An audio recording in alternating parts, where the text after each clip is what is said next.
ఈ వీడియోలో తెలంగాణలో అంబేద్కర్ అభయ హస్తం అని చెప్పేసి ఒక కొత్త పథకాన్ని లాంచ్ అయితే చేయడం జరిగింది కాంగ్రెస్ ప్రభుత్వం. దీనివల్ల ఒక్కొక్క కుటుంబానికి 12 లక్షల రూపాయలు ఇవ్వబోతున్నారు. దళిత బంధు ప్లేస్లో ఈ పథకం అయితే తీసుకురాబోతున్నారు. ఎందుకు దళిత బంధు క్యాన్సిల్ చేశారు, ఎందుకు అభయ హస్తం అంబేద్కర్ అభయ హస్తం అనే పథకాన్ని తీసుకొచ్చారు, ఈ వీడియోలో మీకు క్లారిటీ ఇన్ఫర్మేషన్ తెలుసుకోవచ్చు. ఖచ్చితంగా వీడియో చివరి వరకు చూడండి, మీకున్న డౌట్స్ క్లారిఫై అవ్వడం జరుగుతుంది. తెలంగాణలో అభయ హస్తం పథకం స్థానంలో కొత్త పథకం అయితే తీసుకురాబోతున్నారు.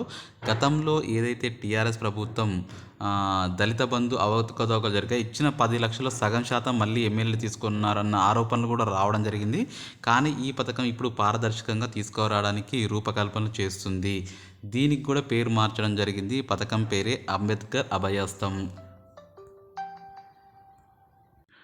కాబట్టి వీళ్ళు ఏం చెప్తున్నారంటే, నెక్స్ట్ ఇంకా ఇటువంటి అవకతవకలు లేకుండానే మా ప్రభుత్వం నుంచే సుమారు ఒక్కొక్కరికి 12 లక్షల రూపాయలు ఇవ్వబోతున్నట్లు అభయహస్తం కింద అంబేద్కర్కి పేరుతో ఇది తీసుకురాబోతున్నారు. దీనికి మొత్తం కంట్రోలింగ్ మాత్రం కలెక్టర్ చేతిలో ఉంటుంది.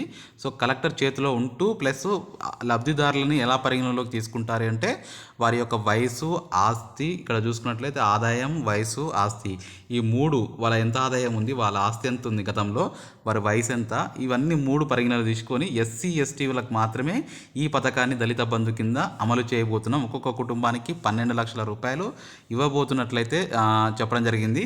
సో ఈ పథకానికి సంబంధించి ఎందుకంటే ఈ పథకం గతంలో లాంచ్ చేసినప్పుడు అవకతవకలు జరిగాయి. దీనిని దృష్టిలో పెట్టుకొని ఈసారి మా ప్రభుత్వం, కాంగ్రెస్ ప్రభుత్వం ఎటువంటి అవకతవకలు లేకుండా రూపకల్పన చేస్తూ ముందుకు తీసుకెళ్లడం జరుగుతుంది ఈ పథకాన్ని.